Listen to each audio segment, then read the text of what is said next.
Hello, I am Michelle, and today I just want to hang out and talk about some of my favorite things from January. First is The Greatest Showman. I have a deep, deep love for this movie. I've seen it 3 times in the theater. I have a whole video about things I loved about The Greatest Showman, so go ahead and check that out. If you want to know what I loved about The Greatest Showman, please tell me what you loved about The Greatest Showman, because there are so many things to love about it. It's so energetic and happy and about family and dreams and accepting people for their differences and being your own unique self. It's just so good. I also really love the soundtrack. It actually arrived for me in the mail today. It's still wrapped up and everything. I have been listening to the digital copy of this music, this soundtrack, and it is glorious. Every single song is so good, and it's so fun to sing, and I love it so much. It just fills me with all these good feelings. And I learned something. So I purchased this from Amazon. When you get music from Amazon, it will sometimes give you the digital copy as well. So then I downloaded the Amazon Music app, which is the free one. You don't have to buy the unlimited music app or whatever their paid one is called. So I just downloaded the free Amazon Music app, and you can go in and play a song, and it will show you the lyrics of the song, and it'll light up. See, I'll show you how it works. This is my favorite song, by the way, A Million Dreams. I close my eyes and I can see a world that's waiting. Isn't that so cool? So I've also been using that feature of this app to help me learn the songs, because I need to learn every single word. I need to have them all memorized so I can perform them in the one-woman show in my car when I listen to the soundtrack. It's amazing. So I made a really huge mistake at the beginning of this month. I regret it entirely, 100,000,000%, and that mistake was reading the whole Twitter feed about Dear David. Have you heard about him? I don't recommend looking him up. I do not recommend looking at this Twitter feed or this Twitter thread at all. It is absolutely terrifying and awful and scary. Don't read it. But the thing is, after I read it, and I felt really scared because brief synopsis, Dear David is this ghost that terrorizes this man that lives in New York City, I believe, and just strange things happen in his apartment, outside of his apartment. There are pictures, there are videos. I can't talk about it too much because honestly I just get all worked up. It makes me scared. I'm not going there. So it's this ghost story told on Twitter. It's a story. It's fake. I am convincing myself it's fake because either it's fake or this guy's going to be killed by this ghost. So I'd rather think that it's fake. So it is quite scary. I don't like scary things. I don't know what got into me. I don't know why I thought it would be okay for me to read this whole Twitter thread right before going to bed. Not gonna lie, I only slept 4 hours that night because I was terrified. I would dream about it because I have a very vivid, very active, very full imagination. And I could just see myself dreaming about it and waking up absolutely horrified. So I did not sleep at all. Like I said, I only got 4 hours of sleep, broken sleep. I kept waking up. It was awful. I was like cowering under my covers, getting as close to my husband as possible. It was horrible. It was the worst night of my life because of this stupid Twitter story about a stupid ghost boy. It makes me so mad that I read it. So that's my biggest regret this year. It happened on like the 2nd day of the year, so already got that one out of the way. So this story terrified me, and I had to think of ways to make me feel better so I could actually sleep at night and feel okay, feel safe, feel comfortable, feel relaxed. And so I looked up some ways to feel better after you read a scary story. And the ways that helped me were articles from WikiHow about how to sleep after watching or reading or seeing something scary, and then another one from Bustle called How to Calm Down If You're Scared from a Ghost Story. Literally saved my life because now I can sleep fine. It's all okay. I'm doing well. It's getting better. I'm not nearly as scared as I was at the beginning. That was really incredibly awful. But I do want to point out, if you do like scary stories and for some reason you enjoy that, you can check out this story. I bet you would love it, because it's awful and terrifying and horrible. In case you're like me and you don't like scary things and you come across a scary thing and you just keep thinking about it and you have a very active imagination that can imagine any scenario that's horrifying, then I will leave these articles linked in the description box. Please look them up so you can sleep well, so you can feel good, so you can feel not scared, because they really helped me. Honestly, they really did, and maybe they can help you too. Another thing I really loved this month is the Hallmark Movies Now app. I downloaded this app for its week of free trial, and then I forgot to cancel it on the 7th day. So on the 8th day it charged me, and I was like, okay, I'm gonna enjoy it this month. I'm gonna watch as many Hallmark movies as I possibly can, and I did. I think I watched like 12, and took screenshots of the movies I watched because I wanted to talk about them. I watched 10 Hallmark movies in the month of January. Don't regret it at all. Lightning speed review of the movies I watched. Once Upon a Winter's Date. Should I give these a rating? I'm gonna give these a rating of 1 to 5. 5 being amazing, 1 being not good. So, Once Upon a Winter's Date, that one, like a 4. It's okay. Next, August Creek, really liked that one. That deserves a 5. The Reckoning, Beverly Lewis's The Reckoning. I did not finish this one. I started it, got about 20 minutes in, and I was like, I don't like this, I'm not watching it. So, didn't finish that one. Perfectly Prudence. Fun fact about this one, if you have ever seen Dr. Quinn Medicine Woman, this stars Dr. Quinn and Sully. Sully? Is that how you say his name? Suddenly it sounds wrong. So Dr. Quinn and her man are in this movie together. It's kind of funny seeing them together again. Anyway, this movie, I give it a 3. The Memory Book, also a 3. It was alright. When Sparks Fly. Meghan Markle is in this movie, everybody. The Meghan Markle. The one that's marrying Prince Harry. Yeah, that one. So I was so excited to watch this one, because I've never seen her in anything. I haven't watched Suits. I haven't watched anything else she's in, but I saw she was in a Hallmark movie, and I was like, I'm still watching this. So I did. It's called When Sparks Fly. It was good. I give it a 5. And then In My Dreams, I had high expectations for this one. Did not meet them. I'm gonna give it a 4. Loving Leia. That one was pretty good. I'll give that a 5. Remember Sunday. Very good. Love that one. It has Rory Gilmore in it and the voice of Flynn Rider from Tangled, you know? Very good. I really like that one. 5. What's that other one? The Makeover. Had Julia Stiles in it. I do like her. Didn't like the movie. That's a 2. That one's a solid 2.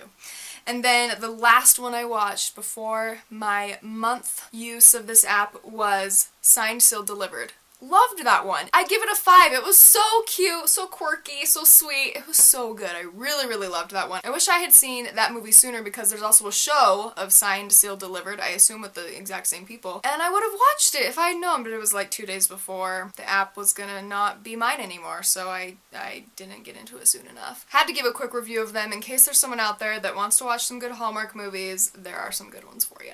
Another TV show I've been loving this month is When Calls the Heart on Netflix. It is a Hallmark show, and it is just full of love and happy things, and it's just so cute. I really, really like it. There's also some drama, and funny thing, the main guy in When Calls the Heart looks so much like Rhett from Good Mythical Morning, if you watch Good Mythical Morning. It's uncanny how alike these two men look. It's so weird. So When Calls the Heart, it's based off a book series by Jeanette Oak. And just a little bit about the show, it is described like this. Elizabeth Thatcher is a young teacher accustomed to high society, so she experiences culture shock when she gets her first classroom assignment in Coal Valley. Life in the small mining town is filled with challenges. A recent explosion has killed more than a dozen of the town's miners, compelling the widows of those men to work in the mines to earn money. One of them, Abigail Stanton, whose husband was foreman at the site of the tragedy, welcomes Thatcher and tries to help her adjust to frontier customs. Constable Jack Thornton, the one that looks like Rhett from Good Mythical Morning, also a newcomer, is not as welcoming because he believes Thatcher's wealthy father doomed his career by assigning him to Coal Valley so he could protect Elizabeth. Over time, though, Elizabeth and Jack become closer and begin a relationship. Jeanette Oak's books about the Canadian West inspired the series. So if you like a little bit of drama, a little bit of love, some courtroom scenes, some criminals, some mining, some Canadian Mounties, you're gonna love this show. And it has Aunt Becky from Full House. So if that doesn't win you over, I don't know what will. Oh, I love it so much. I started following a ton of new Instagram accounts, and most of them are around making soap. I have discovered this new art of soap making, and it's incredible what people can do with a bar of soap. So I have started following some amazing soap makers, and their soaps are just beautiful. I will leave some of my favorites linked in the description box down below in case you're interested and you want to check some out. But these soaps look so luxurious and beautiful and colorful and magical, and I'm just so impressed, and it just makes me happy. So I like those soap maker Instagram accounts. Another favorite of mine is the HQ app. If you haven't heard of it, I don't know where you've been because a million people play it like every time they do an HQ quiz. So HQ is a game show that you can play on your phone. They give out real cash as the prize. I don't know where they get this cash. Nobody really knows where they get this cash. But anyway, they give out money if you answer 12 questions correctly. And you have to answer these questions in 10 seconds. It's really exciting. I've played it so many times. I've never won cash at the end. I've never made it far enough, but I keep trying because I believe in myself. And I think one day I'll get it, and I will just be so happy if I do win the cash at the end. I'm just waiting for that day.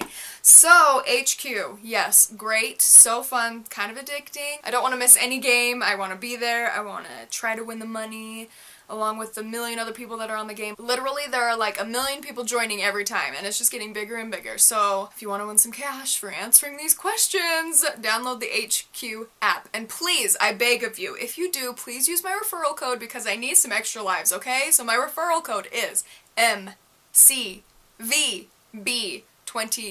Please use that code if you download this. I need some extra lives. I don't have any. I want some. So if you are willing, find it in your heart to use my referral code to give me some extra lives, I will be so thankful. So my lips have been through quite the ordeal this month for whatever reason. They decided to become dry and flaky and gross. So something I have really loved is this e.l.f. lip scrub. It is the brown sugar flavor that I got, and it has these little particles in it to help scrub the dead, dry, flaky, nasty skin off your lips, and it is full of all these nourishing ingredients that feel so good once you have your lips scrubbed. First, you start off with damp lips, and then you use this and like scrub it in a circular motion to get rid of the nasty, flaky, dry skin, and then you wipe it off with a cotton pad. Your lips just feel so much better. I don't know what happened to me, but January was just the month of my lips being like, we're going to be horrible and dry, so have fun with that. So yeah, this lip scrub has really helped me. It was only $3 I think at the store, and it's really good, and I loved it. So I'm trying to move my body more. It is one of the things I want to be better at this year. If you want to see what else I want to be better at this year, you can watch my Word of the Year video. I will link it somewhere so you can watch it. You can see what my Word of the Year is and how I want to use that word to fulfill my goals during this year. And one of those goals was to just move my body more. So I have been loving playing Just Dance. This is Just Dance 2 from forever ago. I don't even know when this came out. When did you come out? Does this have a year on it? I don't see a year on this. Oh, let's see. 2010. No, that doesn't make sense. It could be 2010. Okay, it doesn't matter. I don't know when this came out, but I have loved playing Just Dance to move my body, get my heart rate up. I start sweating like a nasty pig, but it feels so good, and it's just so fun. Honestly, this game is so fun to play. If you want to maybe add a little more movement, a little more activity into your life, play Just Dance. It is so fun. And then you just kind of feel really cool because you're dancing, although I don't probably look cool at all doing these dances, but you just feel good because you're like, yeah, I can dance to this song by Rihanna. It's great. There's a Bollywood dance on here. It's amazing. And it just, you're moving constantly, so it's just, you just work really hard. I've loved adding this to my life just to add more movement, more fun, and more brightly dressed dancers. This next one is kind of random just because I watched a video by Estee Lalonde. I can't even remember what video it was, but at the end it recommended this How to Organize Your Life video, and I was like, oh yeah, I should watch that. I don't think I've watched that before. And I think she posted it like 2 years ago, but I watched it and I enjoyed it so much. I just really love Estee Lalonde. She's one of my favorite YouTubers ever. Loved this video about organizing your life. She had really great tips, and she's just such a funny, fun personality. I loved watching her, and so that's been one of my favorites this month. It just filled me with joy when I watched it, honestly, so that's why it's one of my favorites. Last favorite is a book I read. I think I've said literally so many times. Last favorite is a book I finished like a half hour ago.